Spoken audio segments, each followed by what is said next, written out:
हाँ सुनिए, ये हम लोग देख रहे थे कि अगर दो या दो से ज्यादा वेक्टर्स हों और उन सारे वेक्टर्स को अगर आपको ऐड करना हो, जोड़ना हो, तो सबसे पहला काम होता है उनको सेम ऑर्डर में सजाना। सेम ऑर्डर में सजाने का मतलब हुआ कि एक वेक्टर के हेड पे दूसरे वेक्टर का टेल रखेंगे, दूसरे वेक्टर के हेड पे तीसरे वेक्टर का टेल रखेंगे, तीसरे वेक्टर के हेड पे चौथे वेक्टर का टेल रखेंगे। तो जैसे आपको यहाँ पे चार वेक्टर्स नजर आ रही हैं, ए बी सी और क्या डी। तो सबसे पहले हम इन चारों को सेम ऑर्डर में सजाएंगे। उसके लिए हमने इसी फोटो को दोबारा से बनाया, बोलो ना। अच्छा, ये सब सेम ऑर्डर में नहीं ना है।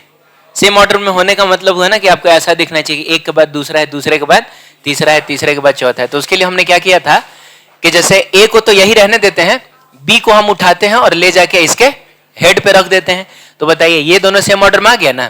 फिर इसको उठा के ले जाके हम इसके हेड पे रख देते हैं, फिर इसको उठा के ले जाके हम उसके हेड पे रख देते हैं। बोलो, इसको बोला जाता है चारों वेक्टर्स को सेम ऑर्डर में सजाना। Very good. अब उसके बाद पहले वाले के टेल को आखिरी वाले के हेड से मिला दीजिए। तो जो वेक्टर आपको मिलेगा, है ना बाबू, जो वेक्टर आपको मिलेगा, करना क्या था एक बार फिर से बताओ। सबको सेम ऑर्डर में सजाना था और पहले वाले के टेल को आखिरी वाले के, तुमको पता ना, इसको टेल बोला जाता है और इसको हेड बोला जाता है। वेक्टर में इसको क्या बोलते हैं, हेड, और इसको बोला जाता है टेल। हाँ, पहले वाले के टेल को आखिरी वाले के हेड से मिला देना। तो जो वेक्टर आपको मिलेगा वही है इन सारे वेक्टर्स का रिजल्टेंट। इसका मतलब हुआ कि अगर आप ए और बी और सी और डी को ऐड करेंगे तो आपको मिलेगा आर। ठीक है, ये देखा था हम लोगों ने। फिर उसके बाद हम लोग देख रहे थे रिजोल्यूशन ऑफ वेक्टर्स। रिजोल्यूशन का मतलब होता है वेक्टर्स को तोड़ना ना। तो मैं आपको ये समझा रहा था कि किसी भी वेक्टर को तोड़ने के हमारे पास कितने तरीके हैं, टोटल इनफाइनाइट तरीके हैं। जिसमें एक तरीका तो ये है कि हम ऐसे और ऐसे करके तोड़ दें, यानी कि हमने ए को तोड़ दिया है, किस में, बी और सी में। अच्छा, ये सही तरीका है कि नहीं तोड़ने का, ये जानने के लिए हम वापस से जोड़ के देख लेंगे। तो बताओ, क्या बी और सी सेम ऑर्डर में है? हाँ, ठीक है। इसका मतलब इनको जोड़ के कौन सा वेक्टर मिलेगा? तो पहले वाले के टेल को बोलो आखिरी वाले के हेड से मिला दो। बताओ, क्या मिलाने से तुमको वेक्टर ए नहीं मिलेगा? इसका मतलब हुआ एकदम सही है, बी और सी को जोड़ने से तो हमको मिलेगा ए। ठीक है। एक और तरीका हम लोग ये ले सकते हैं कि हम पहले ये ले लें, फिर ये ले लें। तो बताओ, क्या ए को हमने डी में, ई में और एफ में तोड़ा है? सही तोड़ा है क्या? सही तोड़ा है। तो ये जानने के लिए कि सही है कि गलत है, हम लोग ना इन तीनों को फिर से जोड़ के देख लेंगे। तो बताओ, क्या ये तीनों सेम ऑर्डर में है? हाँ है। और अगर सेम ऑर्डर में है तो पहले वाले के टेल को आखिरी वाले के हेड से मिलाइए। तो इसके टेल को इसके हेड से मिलाओगे तो फिर ए ही ना मिलेगा। इसका मतलब हुआ कि ये तरीका भी सही। बोलिए। अच्छा, अब बताइए, इन टूटे हुए हिस्सों को क्या बोला जाता है? बी और सी, चाहे डी, ई और एफ जो है, इनको क्या बोला जाता है? कॉम्पोनेंट। क्या बोलते हैं? हम बोलेंगे कि डी और सी वेक्टर ए के कॉम्पोनेंट्स हैं, या फिर हाँ, डी, ई और एफ वेक्टर ए के कॉम्पोनेंट्स हैं। दो अलग अलग तरीके से तोड़े गए कॉम्पोनेंट्स हैं। ठीक है। फिर मैं आपसे कह रहा था कि भले वेक्टर के कॉम्पोनेंट तोड़ने के इनफाइनाइट तरीके हैं, लेकिन सारा तरीका हमारे काम का नहीं होता है। हमारे काम का तरीका बस वही होगा जिसमें टूटे हुए कॉम्पोनेंट्स एक दूसरे के परपेंडिकुलर हो। अभी क्या है कि तुमको ये 90 डिग्री दिखाई दे रहा है क्या? नहीं, हमको तो 90 से ये ज्यादा कम दिख रहा है रे तुमको। जब आदमी है मोतियाबिंद हो गया है क्या? तुमको ये 90 से कम दिख रहा है, ज्यादा ना दिख रहा है। हमको ऐसा लग रहा है कि 90 होना चाहिए था, तो ऐसा होना चाहिए था क्या? तब ना ये और ये परपेंडिकुलर होगा। तो भले तरीका सही है, लेकिन हमारे काम का नहीं है, हम इसका कुछ कर नहीं पाएंगे। अरे बोलिए ना। मतलब ऐसा समझिए कि जैसे कोई आदमी वेजिटेरियन है, बहुत भूख लगा है, ले जाके आप उसको चिकन बिरयानी दे दीजिए। तो ऐसा नहीं है, आपने काम तो सही किया है, ले जाके उसको खाना दिया है, लेकिन ये उसके काम का वो खाएगा नहीं उसको। ठीक है। अब सुनिए क्या हुआ, बोलो ना। लार टपकने लगा। ठीक है, देखो इधर देखो। अब सुनो, मैंने कहा कि हमारे काम के कंपोनेंट्स वो होंगे जो एक दूसरे के परपेंडिकुलर होंगे ना। तो ऐसे कंपोनेंट जो एक दूसरे के परपेंडिकुलर होते हैं उनको रेक्टेंगुलर कंपोनेंट चाहे ऑर्थोगोनल कंपोनेंट। और मैं कह रहा था भाड़ में गया नाम, हमको नाम से कोई लेना देना नहीं है, बस ऐसे समझने के लिए जान लीजिए कि रेक्टेंगुलर और ऑर्थोगोनल कंपोनेंट्स का मतलब हुआ कि ये कंपोनेंट्स एक दूसरे के परपेंडिकुलर होंगे, ठीक है, और यही हमारे काम के भी होते हैं। अब फिर मैं आपको सिखा रहा था कि फिर कंपोनेंट तोड़ेंगे कैसे। तो मान लीजिए ये एक्स एक्सिस और ये क्या है, वाई एक्सिस है, और एक वेक्टर दिया हुआ है जिसका नाम है ए, और जो एक्स एक्सिस के साथ कितना एंगल बना रहा है, थीटा बना रहा है, बोलो। तो बताओ हम इसके जो कंपोनेंट्स तोड़ेंगे, पहले तो ये बताओ हम इसके कितने कंपोनेंट्स तोड़ेंगे। तो बोलो, दो कंपोनेंट्स तोड़ेंगे, इसीलिए क्योंकि सिर्फ दो ही एक्सिस का जिक्र है। अगर तीन एक्सिस का जिक्र होता ना तो फिर हम तीन कंपोनेंट्स तोड़ते, लेकिन हमको कभी भी तीन कंपोनेंट तोड़ने की जरूरत नहीं पड़ेगी, दो कंपोनेंट हमारे लिए काफी है। तो एक होगा एक्स, दूसरा होगा वाई। अब देखो क्या है कि कोशिश करेंगे कि हम कंपोनेंट इस तरीके से तोड़े कि एक कंपोनेंट आए एक्स के डायरेक्शन में और एक आए वाई के डायरेक्शन, ठीक है। तो बताइए एक कंपोनेंट ये जो मैंने तोड़ा और ये मैंने तोड़ा, ये तरीका सही है कि नहीं, एकदम सही है। आप इसको और इसको जोड़िएगा तो आपको यही ना मिलेगा, पहले वाले के टेल को आखिरी वाले के हेड से मिलाइएगा तो आपको यही मिलेगा, बोलिए ना। इसका मतलब तरीका सही है और हमारे काम का भी है, इसलिए क्योंकि ये टूटे हुए दोनों कंपोनेंट्स एक दूसरे के परपेंडिकुलर भी हैं। तो अब हम इसका काम भी कर लेंगे। क्या काम आएगा, तो देखो इसको बोला जाएगा वेक्टर ए का एक्स कंपोनेंट और डिनोट किया जाएगा ए एक्स से। इसको बोला जाएगा वेक्टर ए का वाई कंपोनेंट। अच्छा, वाई कंपोनेंट हम इसको क्यों बोलेंगे, क्योंकि इसका डायरेक्शन वाई एक्सिस की तरफ है, तो इसको डिनोट करेंगे हम कैसे, ए वाई से, ठीक है। तो एक तरीका वो था कंपोनेंट तोड़ने का, लेकिन ऐसा तरीका हम कभी यूज नहीं करेंगे। हम क्या यूज करेंगे वो समझिए। एक बार फिर से ये आपके सामने है एक्स एक्सिस और क्या वाई एक्सिस, एक बार फिर से वही वेक्टर ए, बोलो, ठीक है। अब तुमको अगर कंपोनेंट तोड़ना है एक्स एक्सिस में, बोलिए ना किस डायरेक्शन में, एक्स डायरेक्शन में अगर कंपोनेंट तोड़ना है तो इसके हेड से एक परपेंडिकुलर ड्रॉ कर लेना, बोलो, और ओरिजिन को इस परपेंडिकुलर के फुट से मिला देना, सही है। इसी को बोला जाएगा ए का एक्स कंपोनेंट। अब अगर आपको वाई कंपोनेंट तोड़ना है ना तो सेम काम आपको कहां करना होगा, वाई एक्सिस पे, इसके हेड से वाई एक्सिस पे आपको परपेंडिकुलर ड्रॉ करना होगा, बोलिए। अब फिर ओरिजिन को मिला देना होगा इसके फुट और परपेंडिकुलर से। अरे समझ रहे हो, इसी को बोला जाएगा वेक्टर ए का कौन सा कंपोनेंट, वाई कंपोनेंट। तो हम कभी भी फिजिक्स में कंपोनेंट तोड़ेंगे ऐसे ही तोड़ेंगे। अब पता है उसके लिए कैसे दिखाएंगे, हम बोलेंगे ये देखिए ये है ए का एक्स कंपोनेंट और ये है ए का वाई कंपोनेंट, ऐसे घुमा के भी हम दिखाएंगे। अब बोलो ना, क्या करेंगे, घुमा के भी दिखाएंगे।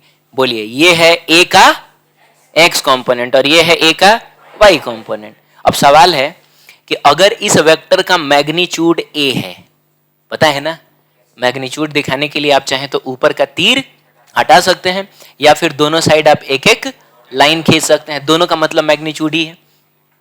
तो इसका मैग्नीट्यूड अगर ए है तो बाबू इस वेक्टर का मैग्नीट्यूड कितना होगा, यानी ए एक्स कितना होगा, अच्छा है ए वाई कितना होगा।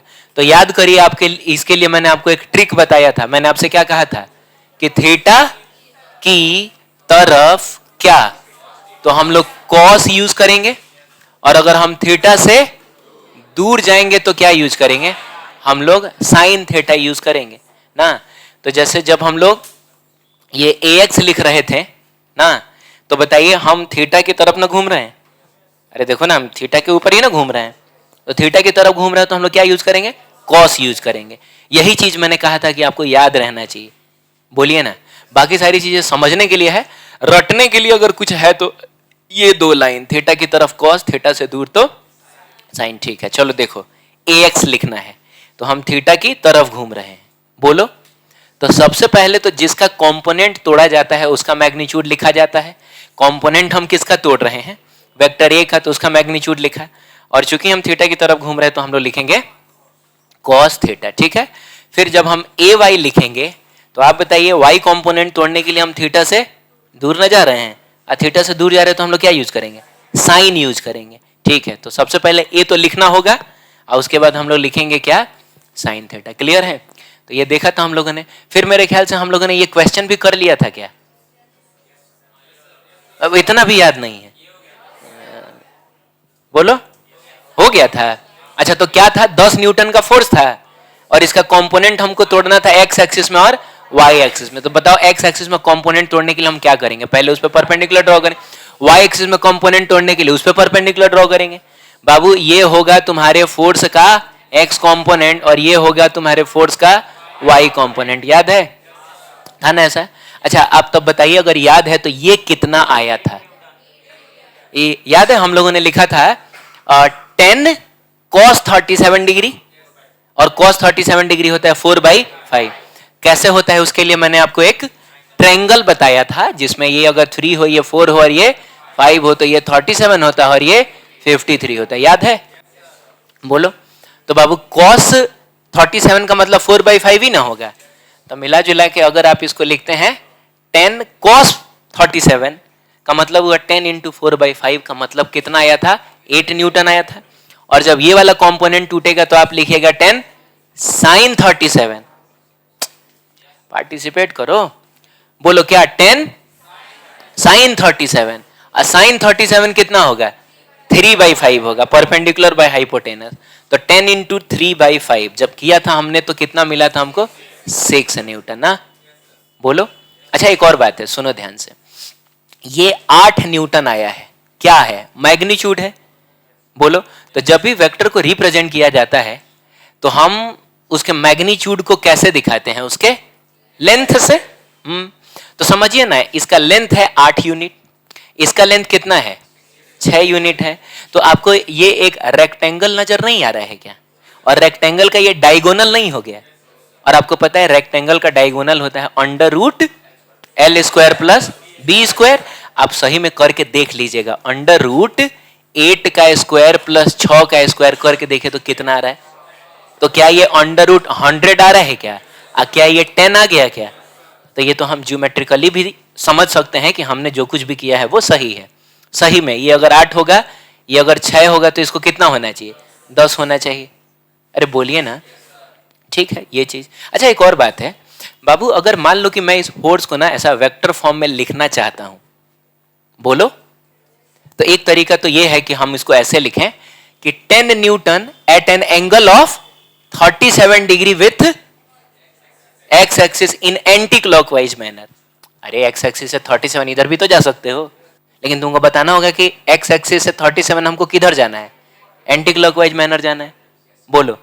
तो एक तरीका इस फोर्स को लिखने का ये है, क्या है बताओ, 10 newton at an angle of कितना, 37 डिग्री। अच्छा एक बात बताओ, खाली 10 न्यूटन लिख देंगे तो सही थोड़े रहेगा, अरे वेक्टर ना है, तो वेक्टर लिखने के लिए हमको मैग्नीट्यूड के साथ साथ डायरेक्शन भी दिखाना होता है।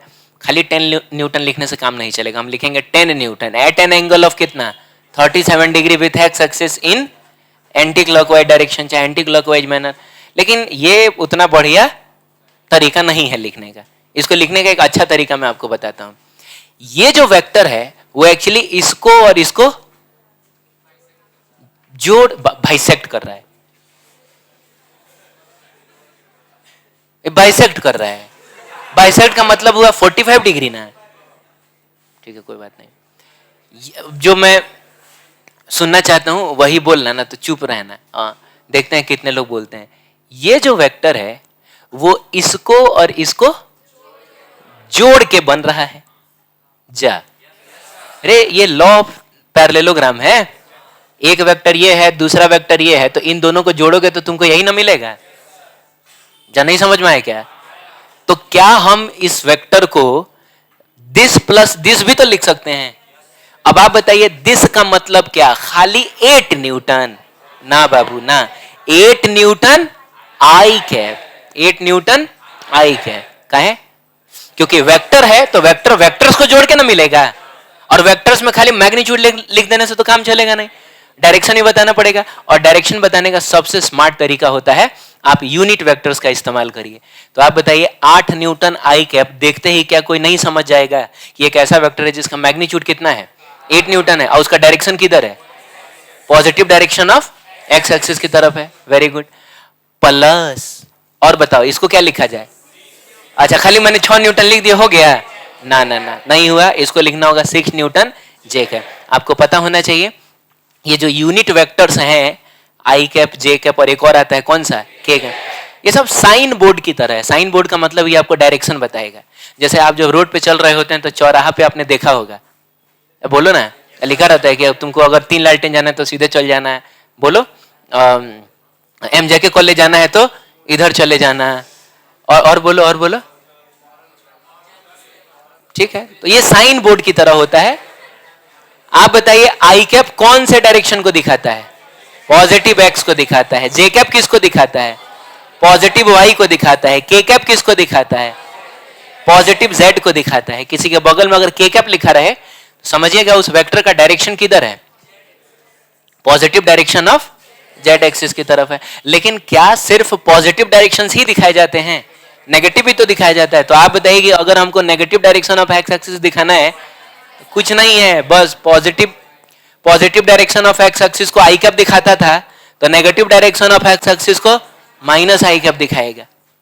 बोलिए, ये वाला वेक्टर ऊपर ना होकर अगर नीचे होता ना, अरे सुन भी रहे हो, तो हम लिखते 6 न्यूटन, लेकिन बगल में क्या लिखते हैं? Minus J cap. क्यों? क्योंकि नीचे का डायरेक्शन का मतलब हुआ negative direction of Y axis. ठीक है, हाँ ठीक है। तो ये मेरे ख्याल से हम लोगों ने कल कर लिया था ना। चलिए आगे बढ़ते हैं और बात करेंगे कि आखिर ये जो कंपोनेंट हम लोग लास्ट क्लास से किए जा रहे हैं, इसका मतलब क्या होता है? कंपोनेंट का मतलब क्या होता है? कंपोनेंट तोड़ा क्यों जाता है? तो बाबू, component of a vector in a direction, किसी भी डायरेक्शन में जो कंपोनेंट होता है, जैसे आपने देखा होगा ना, कभी हम एक्स डायरेक्शन में तोड़ रहे थे, कभी हम वाई डायरेक्शन में तोड़ रहे हैं, उसका कैन बी कंसीडर्ड एज क्या? Effect of that vector in that direction. मैंने मिला जुला के कम दाम में हम ऐसे कह सकते हैं कि कंपोनेंट का मतलब होता है इफेक्ट। क्या मतलब होता है? इफेक्ट होता है। कंपोनेंट का मतलब इफेक्ट होता है। जैसे मान लीजिए कि ये 10 न्यूटन का फोर्स है। बोलो, अब बोलो। अच्छा रुको 1 मिनट। मान लो कि एक ब्लॉक पे इधर की तरफ लगा 10 न्यूटन का फोर्स। ठीक है, तो बताओ ये जो फोर्स है वो किस डायरेक्शन में है? पूरी तरीके से एक्स एक्सिस में है। इसका सारा इफेक्ट किधर है? एक्स एक्सिस में है। सही है। अगर मान लीजिए किसी ब्लॉक पे फोर्स ऊपर लगा है, जिसमें हमने इसको एक्स कहा है और इसको क्या कहा है? वाई कहा है, तो बताइए तो ये जो फोर्स है वो किस डायरेक्शन में है? वाई एक्सिस में है। इसका सारा इफेक्ट किधर होगा? वाई एक्सिस में होगा ना। लेकिन यहां पर जो आपको 10 न्यूटन का फोर्स लग रहा है, ठीक है, बताइए वो किधर है? वो एक्स में है, वाई में है, कि दोनों में है, कि कहीं नहीं है? वो दोनों में है। थोड़ा एक्स में भी है, थोड़ा वाई में भी है ना। जैसे मान लो कि ये फोर्स ना होकर डिस्प्लेसमेंट होता है। बोलो, तो डिस्प्लेसमेंट होता का मतलब वो एक आदमी यहां से चल के कहीं यहां पहुंचता। बोलो ना। तो मैं अगर तुमसे पूछता कि बताओ ये एक्स में चला है, वाई में चला है, कि थोड़ा थोड़ा दोनों में चला है? दोनों में। अरे देखो ना, मतलब चलते समय ये थोड़ा आगे भी बढ़ रहा है और थोड़ा ऊपर भी जा रहा है। इसका मतलब दोनों में चला है। तो मैं बिल्कुल पूछ सकता हूं कि बताओ तब ये एक्स में कितना चला है और ये वाई में कितना चला है? तो भले चलने के लिए वो 10 मीटर चला है तो क्या है, लेकिन एक्स में वो चला है 8 मीटर, वाई में वो चला है 6 मीटर ना। हम लोग कह सकते हैं कि इस डिस्प्लेसमेंट का, अगर ये डिस्प्लेसमेंट होता तो एक्स में इफेक्ट कितना है? 8 मीटर है। वाई में इफेक्ट कितना है? 6 मीटर है। बोलो, चाहे अगर ये फोर्स है तो बताइए इस फोर्स का एक्स में इफेक्ट कितना है? 8 न्यूटन वाला ना। वाई में इफेक्ट कितना है? 6 न्यूटन वाला। तो कुछ नहीं, कंपोनेंट का मतलब होता है उस डायरेक्शन में उस वेक्टर का इफेक्ट कितना है। क्लियर है ये? चलिए अब एक और बहुत इंपॉर्टेंट चीज, कॉन्सेप्ट ये है कि 90 डिग्री पे, कहां पे? 90 डिग्री पे कंपोनेंट की मौत हो जाती है। 90 डिग्री पे किसी भी वेक्टर का कंपोनेंट होता है 0, कोई कंपोनेंट नहीं होता है। अगर हम इसको आम भाषा में बोले तो हम कह सकते हैं कि 90 डिग्री पे किसी भी वेक्टर का इफेक्ट कितना होता है? 0 होता है। कोई वेक्टर अपने परपेंडिकुलर इफेक्ट पैदा नहीं कर सकता है। हालांकि कमाल की बात यह है कि यह बात सबसे पहले गैलीलियो नाम के आदमी ने बताया था। उस समय पढ़ाई लिखाई ज्यादा नहीं होता था, लेकिन उन्होंने ऑब्जर्व करके बताया था। वो एक्सपेरिमेंट करते थे और एक्सपेरिमेंट करके जो रिजल्ट आता था उसको वो डायरेक्ट बताया करते थे, उसका कोई प्रूफ नहीं होता था। ठीक है, तो गैलीलियो ने बताया था सबसे पहले कि 90 डिग्री पे किसी भी वेक्टर का इफेक्ट कितना हो जाता है, 0 हो जाता है। तो वही बात यहां लिखा हुआ है, in perpendicular direction component of a vector is कितना, 0। तो हम लोग कह सकते हैं कि effect of vector vanishes at, vanishes का मतलब हो गया खत्म हो जाता है। 90 डिग्री तक जाते जाते वेक्टर का इफेक्ट खत्म हो जाता है। सही है। अब चलो इसका एक प्रैक्टिकल एग्जांपल मैं तुमको देता हूं। इस पेन को अगर मैं छोड़ता हूं तो ये कहां जाता है, नीचे जाता है। क्यों नीचे गया, किसकी वजह से, सब लोग बोलो, ग्रेविटेशनल फोर्स की वजह से। तो सर ग्रेविटेशनल फोर्स नीचे लग रहा था और आपके छोड़ने के बाद नीचे जाने की आजादी थी इसके पास, बोलो ना, इसीलिए ये नीचे चला गया। लेकिन मैंने इस पेन को अगर ऐसे रखा है, बोलिए, तो अभी कहां जा रहा है, कहीं नहीं जा रहा है। क्या अभी इस पर ग्रेविटेशनल फोर्स नहीं लग रहा है, लग रहा है, लेकिन कहां लग रहा है, नीचे लग रहा है। इसको मूव कराने वाला ग्रेविटेशनल फोर्स कहां लग रहा है, वर्टिकली डाउनवर्ड लग रहा है, जिधर जाने की आजादी इसके पास, मैंने हाथ लगा के रोका हुआ है। बोलिए, हाथ हटा लूंगा तो नीचे चला जाएगा ये, लेकिन इसके पास आजादी किस डायरेक्शन में मूव करने की है, इस डायरेक्शन में तो मूव कर सकता है ना। अगर ग्रेविटेशनल फोर्स बाबू उधर लग रहा होता, चाहे इधर लग रहा होता, तो ये बिल्कुल मूव कर जाता। तो आजादी है हॉरिजॉन्टल डायरेक्शन में मूव करने की और फोर्स लग रहा है वर्टिकल डायरेक्शन में। तो ये मूव क्यों नहीं कर रहा है, क्योंकि इसका इफेक्ट 90 डिग्री तक आते आते कितना हो जा रहा है, 0 हो जा रहा है। अब बोलो ना, 90 डिग्री पे कंपोनेंट कितना होता है, 0 होता है। ठीक है, तो चूंकि 90 डिग्री पे कंपोनेंट 0 हो जा रहा है, 90 डिग्री पे ग्रेविटेशनल फोर्स का इफेक्ट कितना हो जा रहा है, 0, इसीलिए ये इस डायरेक्शन में मूव नहीं कर रहा है। लेकिन रुकिए एक मिनट,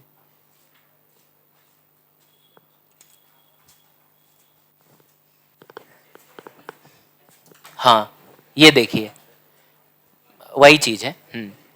मैंने कहा कि अभी ये मूव इसलिए नहीं कर रहा है क्योंकि इसको मूव कराने वाला फोर्स कहां लग रहा है, वर्टिकली डाउनवर्ड लग रहा है, जिसका इफेक्ट 90 डिग्री तक आते आते कितना हो जा रहा है, 0 हो जा रहा है।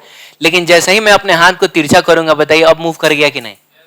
अब मूव कराने वाला कौन था, मैं मूव करा रहा था, मैंने कहा था उधर जाने के लिए, नहीं।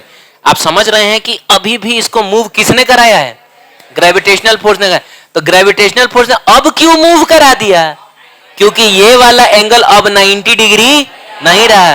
तो अगर 90 डिग्री नहीं रहा तो थोड़ा बहुत इफेक्ट तो आ ही जाएगा। आप समझ रहे हैं, और उसी इफेक्ट की वजह से ये बेचारा नीचे चला गया। क्लियर है। तो इस बात को याद रखिएगा कि 90 डिग्री पे कंपोनेंट कितना होता है, 0। हम चाहें तो इसको मैथमेटिकली भी प्रूव कर सकते हैं। जैसे अगर कोई वेक्टर है ए, बोलो बाबू, और इसका कंपोनेंट तुमको इस डायरेक्शन में तोड़ना है, क्या तुमको गर्मी लग रहा है क्या,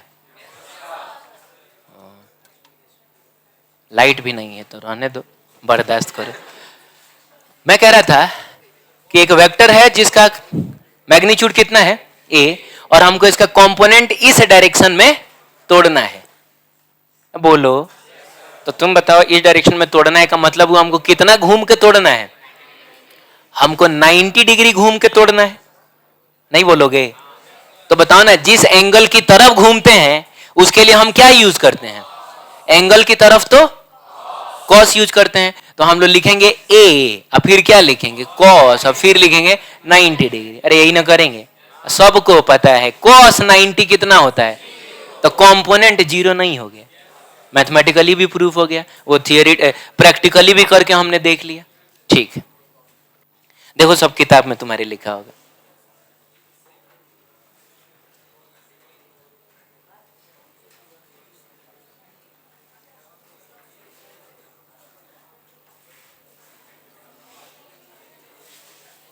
तुम को इसी में आना है ना, ठीक,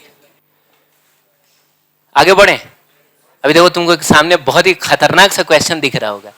पहले बताओ तुमको टोटल कितना फोर्स दिख रहा है, 4 गो फोर्स दिख रहा है। और जिसमें से एक है 10 न्यूटन का, दूसरा भी 10 न्यूटन का, एक कितने का है 20 न्यूटन का। ये तो अजीबो गरीब 6√2 न्यूटन का दिख रहा है। सवाल है कि इन चारों को जोड़ के कितना फोर्स हमको मिलेगा, यानी कि रिजल्टेंट फोर्स आपको पता करना है, चारों को आपको जोड़ना है। बोलो कैसे जोड़ा जाए सबके, हाँ मतलब एक के हेड पे दूसरे का टेल, दूसरे का ऐसा। एक काम करते हैं ना, जितने भी पॉसिबल तरीके हम लोग ट्राई करके देखते हैं कि किससे ये आसानी से होता है। पहला तरीका तो यह है कि इन दोनों को पहले जोड़ा जाए। तो इन दोनों को जोड़ने का मतलब हुआ, अब बोलो कि हमको एक पैरेललोग्राम ड्रॉ करना पड़ेगा, इसके पैरेलल ये लाइन, इसके पैरेलल ये लाइन, ठीक है ना। हाँ तो तुमको ये मिलेगा, ठीक है। अब इसका मैग्नीट्यूड पता करना पड़ेगा, तो वो होगा √a² plus b² plus 2ab cos 37। ठीक है, cos 37 तो हम निकाल ही सकते हैं। तो उसके बाद उसको हम सॉल्व करेंगे, कुछ गंदा सा आएगा। और डायरेक्शन जो होगा वो तो और 18.5 डिग्री। अब इसमें कितना को 18.5 नहीं समझ में आया होगा, कितना होता है 18.5 डिग्री। ठीक है, मिल जाएगा मिल जाएगा। अब हम इसको और इसको जोड़ेंगे, बोलिए। तो इसको और इसको जोड़ेंगे तो फिर उसके लिए हमको क्या करना होगा, फिर एक पैरेललोग्राम बनाना पड़ेगा, बोलो। और ये होगा इसका और इसका रिजल्टेंट, फिर लिखेंगे √ इसका जो मैग्नीट्यूड आएगा उसका स्क्वायर प्लस इसका स्क्वायर, और एंगल होगा बाबू, अरे यार अभी एंगल कितना होगा समझ रहे हो, ये 18.5 है। अब फिर ये कितना होगा, तो 180 में से 53 या 37 घटा लेना, मैंने मिला जुला के। तुम बोल रहे हो सर रहने दीजिए सर, छोड़ दीजिए, ऐसा बोलने का मन करे। तो अगर ऐसा बोलने का मन करे, इसका मतलब हुआ कि ये तरीका तब अच्छा तरीका नहीं, तरीका ऐसा होना चाहिए कि वो करने में हमको अच्छा लगे, मजा आए। हाँ सर छोड़ दीजिए, क्योंकि हम ये निकाल भी लेंगे। फिर अभी इसमें हमको किसको जोड़ना है, फिर अभी इसको जोड़ना है, फिर उसके लिए तुमको अभी ये वाला एंगल पता करना पड़ेगा। अब मिला जुला के सही में तुम बर्बाद हो जाओगे, रहने दो। ये तरीका फ्लॉप है, ऐसा हम नहीं करेंगे कि दो को जोड़ेंगे फिर उसमें तीसरा जोड़ेंगे फिर उसमें चौथा जोड़ेंगे ना। अब अगला तरीका कि सर एक काम करिए, सबको आप सेम ऑर्डर में सजाइए। ठीक, तो सेम ऑर्डर में सजाइएगा तो क्या करिएगा, इसको उठा के यहां लाके रखिएगा, फिर इसको लाके रखिएगा, फिर इसको पहले वाले के टेल को आखिरी वाले के हेड से मिलाइएगा। तो आपको लग रहा होगा कि ये आसान तरीका है, लेकिन ये आसान तरीका नहीं है। क्यों नहीं है मैं बताता हूं। अब वो तो जो पिछला वाला मैं दिखा रहा था तो मेरे हाथ में रिमोट था, अरे बोलो, तो मैं दबाता था यहां से यहां चला जाता था, लेकिन तुम्हारे हाथ में थोड़े रिमोट होगा। तुम कॉपी पे अगर ड्रॉ कर लोगे तो रिमोट दबा दोगे तो उठ के चला जाएगा क्या, वो तो तुमको मैन्युअली करना पड़ेगा। तो देखो क्यों ये तरीका अच्छा नहीं है, इसलिए नहीं है क्योंकि अगर इसको तुमने मान लो 20 सेंटीमीटर का बनाया है, बोलो अच्छा छोड़ो ना, 1 न्यूटन बराबर 1 सेंटीमीटर मानते हैं, 10 सेंटीमीटर का बनाया है, तो इसको भी एग्जैक्टली तुमको कितना बनाना पड़ेगा। तो पहले तो 1 मिलीमीटर भी ऊपर नीचे हुआ ना तो समझ लो तुम्हारा डायग्राम गड़बड़ हो जाएगा। तो एकदम एक्यूरेसी के साथ तुमको इसको भी इसी के बराबर बनाना होगा। दूसरी बात, एकदम चांद से नाप के, चांद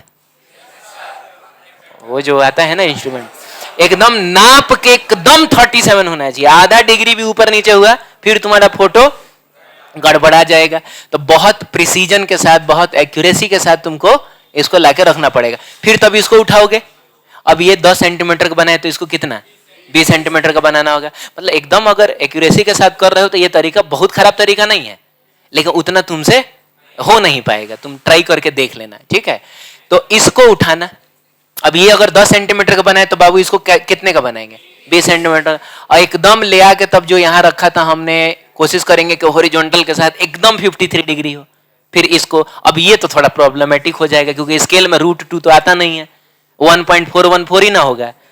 तो मैंने मिला जुला के ठीक ठाक आसपास में आंसर आएगा, एकदम एक्यूरेट आंसर नहीं आ पाएगा क्योंकि ये प्रैक्टिकल करके आप देख रहे हैं। प्रैक्टिकल में कभी भी 100% एक्यूरेसी नहीं आता। ये आपने अगर स्कूल में किया होगा तो आपको पता होगा, हमेशा कुछ ना कुछ एरर तो आएगा ही, जबकि हम कभी नहीं चाहेंगे कि हमारे रिजल्टेंट फोर्स में एरर हो। ठीक है, ये तरीका भी गलत नहीं है, फ्लॉप कर गया, काम नहीं आएगा हमारे। अब अगला तरीका देखेंगे और वो तरीका होगा, मैं भी आपको थोड़ा सा लेंदी लगे लेकिन बहुत आसान तरीका होगा। और छोड़ो ना, 4 छोड़ो, 10 को भी फोर्स दे देता ना तो उस तरीके से हम आसानी से कर पाएंगे। ठीक है, तरीके का नाम है कि हम हर फोर्स का नाम लिखेंगे उसके कंपोनेंट के आधार पे। एक्चुअली मैं क्या कहना चाह रहा हूं, थोड़ा सा आइए डिटेल में समझते हैं। सबसे पहले इसको हम नाम देते हैं। एक काम करते हैं, इसको हम F1 बोल दे क्या? F बोलो ना। अच्छा तो ये बताओ, ऊपर मैंने वेक्टर का साइन क्यों नहीं दिया है? क्योंकि मैंने तो सिर्फ मैग्नीट्यूड लिखा है ना, डायरेक्शन तो मैंने दिखा दिया है, नहीं समझे? तो अब सिर्फ मैग्नीट्यूड लिखा है तो इसीलिए मैंने ऊपर वेक्टर का साइन नहीं दिया। लेकिन यहां पर मैं इसको एकदम वेक्टर फॉर्म में लिखना चाहता हूं ना, तो तुम बताओ मैं इसको कैसे लिखूं? हाँ, 10 न्यूटन, बहुत बढ़िया। तो क्या 10 न्यूटन लिख देना सही है? थोड़ा सा कुछ अधूरा सा रह गया इसमें। वो चीज क्या है? इसका डायरेक्शन। तो डायरेक्शन दिखाने के लिए या तो मैं लिखूं कि अलोंग एक्स डायरेक्शन,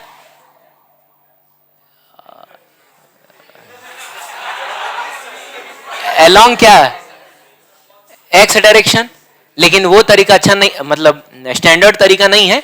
उसके लिए हम लोग क्या लिखेंगे? सिर्फ आई कैप लिख देंगे। तो ये मैंने इसका नाम लिख दिया। अब आप बताइए, इस वेक्टर को अगर मैं F2 बोलूं तो आपको क्या लग रहा है? F2 भी 10 न्यूटन का ही है, लेकिन वो x की तरफ है, y की तरफ है कि कहां है? वो तो दोनों की तरफ है। तो याद रखिएगा, जब कभी भी कोई आड़ा तिरछा वेक्टर आपको मिले ना, मार के उसका कंपोनेंट तोड़ दीजिएगा, ठीक है? तो ये तिरछा वेक्टर है, ये ना पूरी तरीके से x में है ना पूरी तरीके से, तो वक्त आ गया है कि अब हम उसका कंपोनेंट तोड़ें। कंपोनेंट तोड़ने का तरीका आपको बिल्कुल पता है। क्या करेंगे बताइए? यहां से हम परपेंडिकुलर इस पर ड्रॉ करेंगे और फिर इस पर ड्रॉ करेंगे। अरे बोलो। तो ये हो गया इस फोर्स का x कंपोनेंट, और बाबू ये हो गया y कंपोनेंट। और अगर ध्यान से देखा जाए तो इसको और इसको जोड़ के ही ना ये मिल रहा है। बोलो। चलो ठीक है, वेरी गुड। अब देखते हैं इसका नाम क्या होगा, या ये वेक्टर जो है इसका मैग्नीट्यूड कितना होगा। तो बताओ ना, 10 cos 37।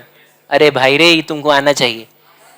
कंपोनेंट तोड़ने नहीं आता है तो फिर एक कदम भी फिजिक्स में साथ चलना बहुत मुश्किल हो जाएगा। हाँ बोलिए जल्दी। 10 इसीलिए क्योंकि इसी के कंपोनेंट तोड़ रहे हैं, और cos 37 इसीलिए क्योंकि हम 37 की तरफ घूम रहे हैं।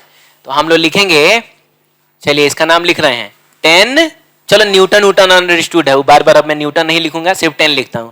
10 क्या? cos 37। लेकिन क्या सिर्फ 10 cos 37 लिख देना काफी है? 10 cos 37 तो सिर्फ इसका मैग्नीट्यूड ना है, डायरेक्शन किधर है? x की तरफ है। तो हमको लिखना होगा यहां पर क्या? आई कैप। लेकिन रुकिए ना, हम इसका नाम थोड़े लिख रहे हैं, हमको तो इसका नाम लिखना है। और ये बना है इसको और इसको जोड़ के, इसका मतलब प्लस। अब इसका नाम भी लिखिए आप, तो ये होगा 10 sin 37। क्या बात है, वेरी गुड। 10 कितना? sin 37। लेकिन बाबू इसका डायरेक्शन किधर है? y एक्सिस की तरफ है। बोलो।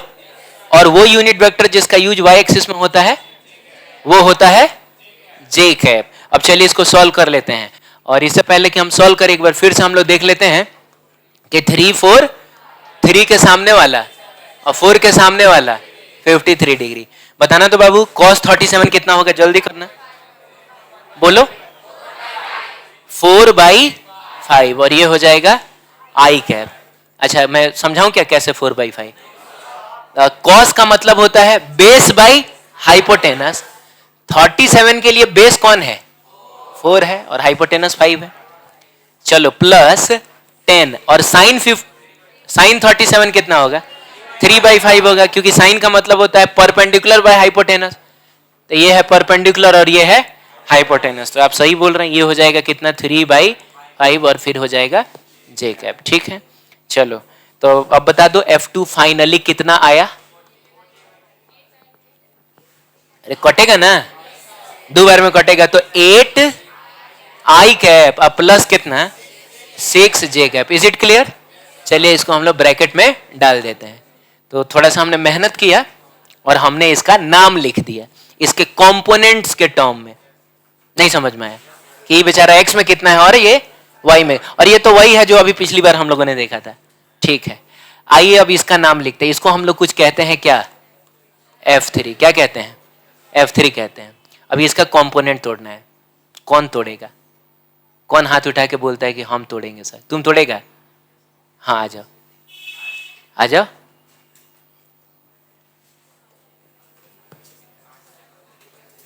लो, तुम्हारे शर्ट के कलर से मैच करेगा ये। इसका नहीं तो पहले तो फोटो में ड्रॉ करके दिखाओ कि टूटा हुआ कंपोनेंट शक्ल से दिखेगा कैसा। वाह, अच्छा तो वो तो तुमने खाली परपेंडिकुलर ड्रॉ किया। नहीं बाबू, तो वो ठीक है, पहला प्रोसेस सही है कि परपेंडिकुलर तो ड्रॉ करेंगे ना हम लोग, ठीक है। लेकिन कंपोनेंट कैसा होगा, इसका कंपोनेंट है कौन कौन? जैसे देखो, इसका कंपोनेंट कौन था, ये था और ये था। इसका कंपोनेंट कौन होगा? हाँ, वो चीज ड्रॉ करो। Very good. ए लड़का रे, ऐसा ही तुम घर से निकलता था, मुहर्रम चौक तक तुम रह जाता था। सही है, हाँ ठीक है, वेरी गुड। जाओ, इतना ही हमको जानना था। चलिए ठीक है, ठीक है, ताली बजाइए, ताली बजाइए। सही है, हाँ ठीक है, इसने सही किया है। एक कंपोनेंट इधर टूटेगा और एक कंपोनेंट इधर टूटेगा। बोलिए, तो सबसे पहले कंपोनेंट तोड़ने के लिए हम लोग क्या करेंगे, इसके हेड से परपेंडिकुलर ड्रॉ करेंगे। तो ये वाला परपेंडिकुलर तो ठीक है, ये थोड़ा नीचे हो गया था तो इसीलिए मैंने इसे ऊपर कर दिया। अब बताओ, एक कंपोनेंट ये और एक कंपोनेंट ये तुमको समझ में आ भी रहा है? ठीक है, इसका मतलब हुआ कि ये बनेगा इसको और इसको जोड़ के ना। तो चलिए हम लोग F3 लिखते हैं, F3 लिखते हैं कंपोनेंट्स के टर्म में। तो बताओ, इसका एक कंपोनेंट जो इधर टूटेगा उसका मैग्नीट्यूड कितना होगा? 20 ना लिखेंगे। क्यों 20 लिखेंगे? क्योंकि जिसको तोड़ रहे हैं उसका मैग्नीट्यूड कितना है, और उसके बाद लिखेंगे cos 50 थे। अच्छा, cos क्यों लिखा गया? क्योंकि हम 53 की तरफ घूम रहे हैं, जिसकी तरफ घूमते हैं उसके साथ हम लोग cos लिखते हैं। तो ये लिखा जाएगा cos 53 डिग्री। लेकिन रुकिए एक मिनट, अभी हमको डायरेक्शन का भी जिक्र करना है इसमें। इसका डायरेक्शन किधर है? Negative direction of x axis. हाँ, और यूनिट वेक्टर जो negative direction of x axis में यूज होता है वो होता है माइनस आई के। बहुत बढ़िया। चलो बताओ, इसका नाम क्या होगा? तो पहले इसका मैग्नीट्यूड पता करो।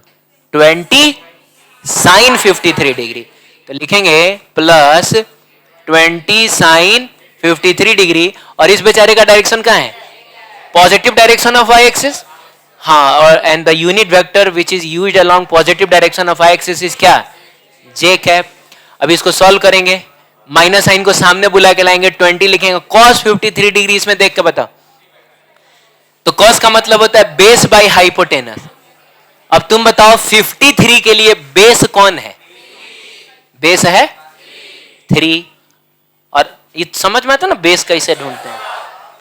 53 के लिए परपेंडिकुलर कौन है? 4 है।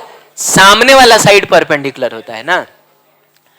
तो बेस बाय हाइपोटेनस, 53 के लिए बेस हो गया 3 और हाइपोटेनस हो गया कितना?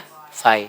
माइनस को तो सामने बुला के लेके चले गए थे, तो मिलेगा सिर्फ आई कैप प्लस 20 साइन 53 डिग्री। बताइए, तो साइन का मतलब होता है परपेंडिकुलर बाय हाइपोटेनस। तो 53 के लिए परपेंडिकुलर होगा 4 और हाइपोटेनस होगा, हाँ, तो 4/5 और ये हो जाएगा जे कैप ना। बताइए तो कितना आ रहा है ये? कट कुट के मैंने 4 4 3 12 होगा, तो -12 आई कैप प्लस 16 जे कैप, और ये हो जाएगा आपका F3। देखिए, हमने F3 का भी नाम लिखा है कि नहीं? ठीक है, अभी हमको किसका नाम लिखना है? इसका। अच्छा, इसको हम लोग F4 कह दें, है ना बाबू? अब इसके भी 2 कंपोनेंट्स टूटेंगे। चलिए, 2 कंपोनेंट्स हम लोग तोड़ते हैं, हरा हरा कंपोनेंट तोड़ते हैं। तो एक कंपोनेंट इसका इधर टूटेगा और एक कंपोनेंट इधर टूटेगा। ये तुमको समझ में आ रहा है? तो ये जो इधर टूटेगा वो इतना बड़ा होगा, बोलो बाबू, और जो इधर टूटेगा वो इतना बड़ा होगा। क्लियर है? चलिए नाम लिखते हैं बेचारे का। F4 हम लोग लिखने के लिए तैयार हैं। आप बताइए, इसका कंपोनेंट जो इधर टूटेगा उसके साथ आप क्या लिखिएगा? मैंने पहले तो 6√2 लिखोगे ना बाबू, जिसका कंपोनेंट तोड़ रहा है उसका मैग्नीट्यूड तो लिखोगे ना, और तुम लिखोगे चूंकि, अच्छा एक और बात है ना, अभी साइन कहो कॉस कहो क्या फर्क पड़ता है, मेरे कहने का मतलब है E45 है तो ये भी तो 45 ही ना है, और कमाल की बात यह है कि साइन 45 भी उतना ही होता है जितना कॉस 45, तो यहाँ तो हमको परेशान होने की जरूरत ही नहीं, वो जो मन करेगा हम लिख सकते हैं, लेकिन कोई बात नहीं, चलिए हम इसी एंगल को अगर रेफरेंस लें तो हम इससे तो दूरी ना जा रहे हैं, तो इधर वाला कंपोनेंट तोड़ने के लिए आप लिख सकते हैं कितना, sine 45 degree, and the direction is along negative direction of x axis. कौन सा यूनिट वेक्टर यूज होगा, माइनस आई कैप, तो हम लोग लिखेंगे माइनस आई कैप। चलो बढ़िया, अब क्या है कि इसका एक कंपोनेंट इधर भी टूटा था, क्या लिखोगे 6√2, 6√2, और बताओ क्या cos 45 डिग्री, और इसका डायरेक्शन किधर है, negative direction of Y axis, और negative direction of Y axis में माइनस जे कैप यूज होगा।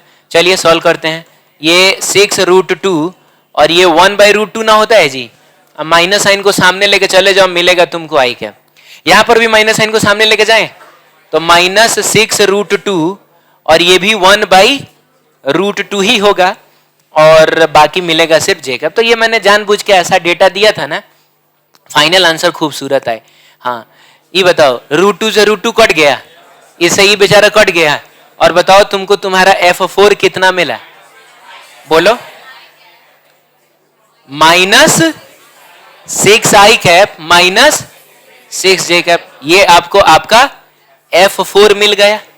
अब हमको निकालना है F नेट, नेट फोर्स निकालना है, तो लिखेंगे F1 plus F2 plus F3 plus F4, ठीक है।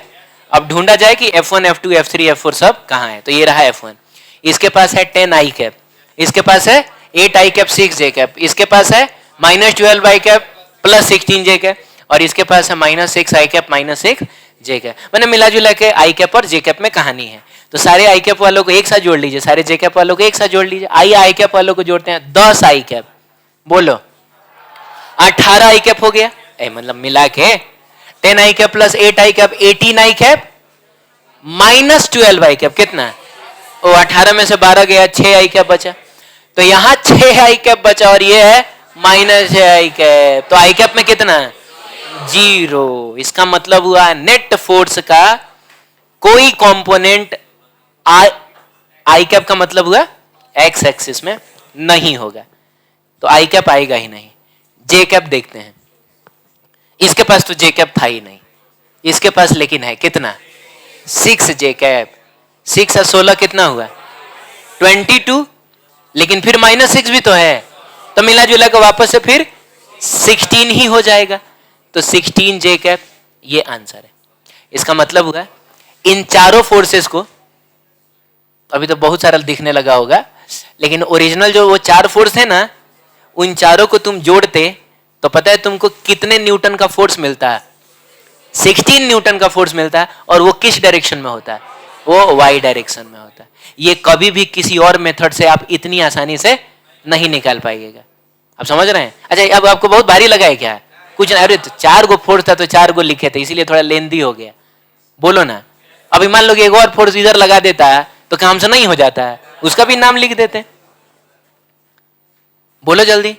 हाँ थोड़ा सा मार कट मचाना होता है, लेकिन आंसर तो आ ही जाता है। खूब बढ़िया से आप इसको देखिए, मैं दोबारा समझा दूंगा, ठीक है।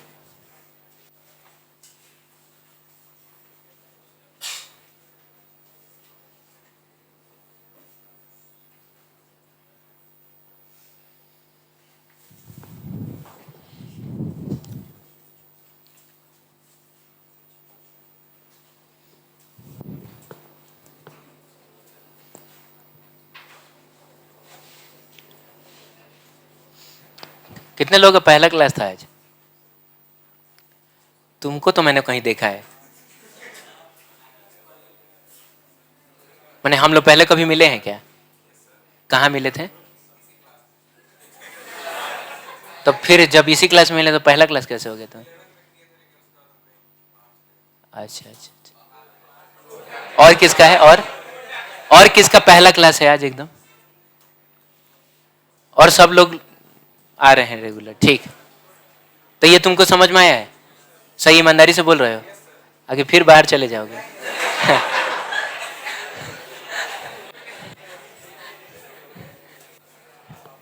ठीक,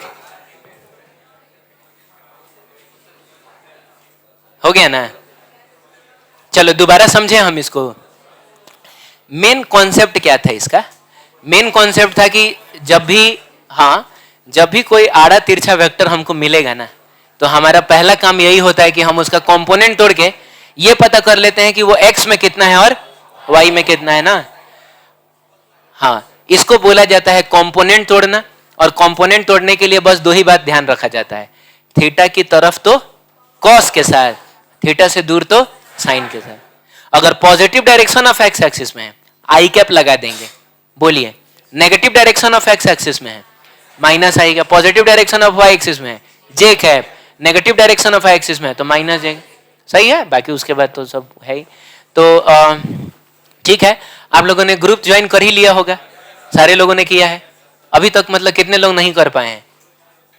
कितने लोग सोच रहे हैं सर कार्ड छपवा के दीजिएगा तब हम लोग आपके ग्रुप में आएंगे? ऐसा बोलने से थोड़े होता है। कर लिए हो ना, तो ग्रुप में आपको मिल जाएगा। जैसे आज जो हम लोगों ने पढ़ा है ना, तो ये लेक्चर में डाल दूंगा अभी। पीछे का भी जो आपका छूटा हुआ है आप रिवाइज कर सकते हैं, ठीक है? बाकी हाँ सुनो, फॉर्म आप लोगों ने ले लिया है ना? 100 रुपए का फॉर्म है, वो ले लीजिएगा, क्योंकि उसके बगैर आपको मैं यहाँ एंट्री नहीं दूंगा। एडमिशन का है तो चलेगा, 2-3 दिन आगे पीछे भी रहेगा तो चल जाएगा, लेकिन फॉर्म कम से कम भर के जमा कर देना, ठीक है? ताकि मुझे पता चले कि तुम यहाँ के स्टूडेंट हो। ठीक,